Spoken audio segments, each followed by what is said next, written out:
पांडवों को पता था भगवान कृष्ण को कैसे मारा जा सकता है, परंतु कैसे?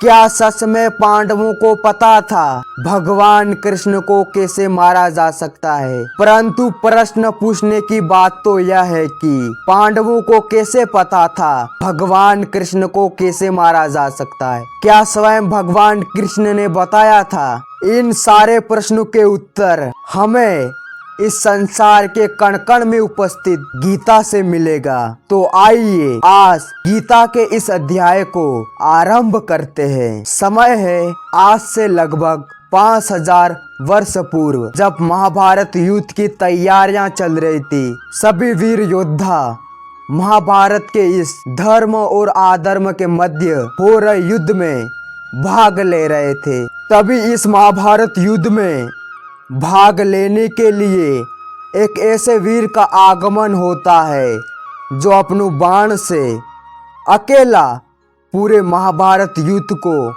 केवल कुछ क्षणों में समाप्त कर सकता था। उस वीर योद्धा का नाम है भीमपुत्र और घटोत्कच पुत्र वीर बर्बरिक। वीर बर्बरिक के पास 3 बाण थे, जिसका उत्तर नारायण के अलावा महाभारत में किसी के पास नहीं था। वीर बर्बरिक अपनी माता को ये वचन देकर आए थे कि मैं घटोत्कच पुत्र बर्बरिक हमेशा दुर्बल पक्ष का साथ दूंगा। जब वीर बर्बरिक अपने पितामह विकोदर भीम से मिले और उनके पक्ष के तरफ महाभारत युद्ध में भाग लेने की मांग की, जब बर्बरिक विकोदर भीम से मिले तो वो युधिष्ठिर, अर्जुन, सहदेव, नकुल और भगवान कृष्ण से भी मिले। वीर बर्बरिक ने अपनी तीनों बाणों की शक्ति नारायण, युधिष्ठिर, भीम, अर्जुन, सहदेव और नकुल को एक पेड़ के नीचे बताई। तब वीर बर्बरिक ने भगवान कृष्ण से कहा, प्रभु, मेरे पास 3 ऐसे बाण हैं जिसमें मेरा पहला बाण महाभारत के इस युद्ध में उन सभी दुश्मनों को चिन्हित करेगा जिन्हें मैं मारना चाहता हूँ, और मेरा दूसरा बाण इस युद्ध में उन सभी मनुष्यों को चिन्हित करेगा जिन्हें मैं बचाना चाहता हूँ, और मेरा तीसरा बाण इस युद्ध में मेरे पहले बाण के सभी चिन्हित दुश्मनों को मारकर तीनों बाणों के साथ वापसी कर लेगा। तब भगवान कृष्ण ने बर्बरिक से कहा, वीर बर्बरिक, अगर तुम अपने बाणों का पराक्रम दिखाना चाहते हो तो इस पेड़ पर दिखाओ। तुम्हें इस पेड़ के उन सभी सूखे पत्तों को नष्ट करना है जिनका अभी इस पेड़ पर कोई काम नहीं। किंतु बर्बरिक, याद रहे, इस पेड़ के एक भी हरे पत्ते को तनिक भी घाव नहीं लगना चाहिए।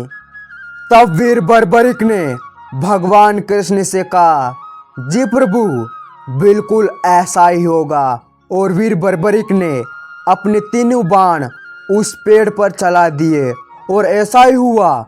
उस पेड़ के सभी सूखे पत्ते नष्ट होने लगे, किंतु उस पेड़ का एक सूखा पत्ता धरती पर गिर गया, जिस पर भगवान कृष्ण ने अपना पांव रख दिया, जिससे बर्बरिक का बाण उस पेड़ पर ही रुक गया। तब भगवान कृष्ण ने बर्बरिक से कहा, लगता है कोई सूखा पत्ता रह गया बर्बरिक, तुम असफल हुए। तब बर्बरिक ने भगवान कृष्ण से हुआ, हे प्रभु, ना मैं असफल हुआ हूँ और ना मेरे बाण कभी कोई अपना लक्ष्य चुकेंगे। ऐसा कहते ही बर्बरिक का पेड़ पर रुका तीर भगवान कृष्ण के तरफ बढ़ा और उनके चरणों के पास आकर रुक गया। तब बर्बरिक ने भगवान कृष्ण से कहा, आपके शरण मेरे बाण के मध्य में आ रहे हैं प्रभु, आप कृपया अपने पांव हटाइए प्रभु, अन्यथा ये बाण आपके शरण को भेद देगा। तब भगवान कृष्ण ने बर्बरिक से कहा, बर्बरिक, तुम्हारा ये बाण क्या मेरे पांव पर आघात कर सकता है? ऐसे में बर्बरिक ने कहा, हाँ प्रभु, कृपया आप अपनी शरण उस सूखे पत्ते पर से हटा लीजिए, अन्यथा ये बाण आपके शरण पर आघात कर देगा। बर्बरिक का बाण अपने लक्ष्य पर निशाना लगाए उपस्थित था और भगवान कृष्ण उस सूखे पत्ते पर से अपना पांव नहीं हटा रहे थे। ऐसे में माँ देवी द्वारा दिया गया वीर बर्बरिक का वरदान विफल होता दिख रहा था। तब आकाश में बिजली कड़की और माँ देवी प्रकट हुई और माँ देवी ने भगवान कृष्ण से कहा, ये क्या किया वासुदेव?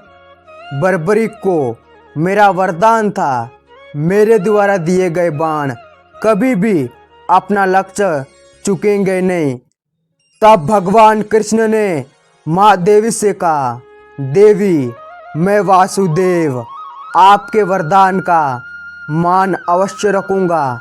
ऐसा कहने के बाद भगवान कृष्ण ने उस सूखे पत्ते पर से अपना पांव हटा लिया और बर्बरिक के बाण ने उस सूखे पत्ते को नष्ट कर तीनों तीरों के साथ वापसी कर ली। तब फिर भगवान कृष्ण ने माँ देवी से कहा, देवी, आपका ये बाण मेरा पांव भेद नहीं पाया, परंतु अब से कोई भी बाण मेरा पांव भेद पाएगा और मेरे शरीर का ये भाग सबसे दुर्बल होगा और मेरे शरीर का ये भाग मेरे इस देह को त्यागने का कारण बनेगा।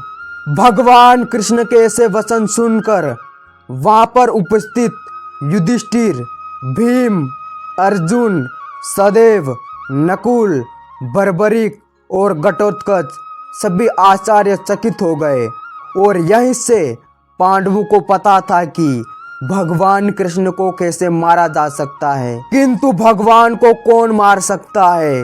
भगवान अमर है, संसार के कण कण में है, गीता के ज्ञान में है, हर मनुष्य के देह में है। जय श्री कृष्णा।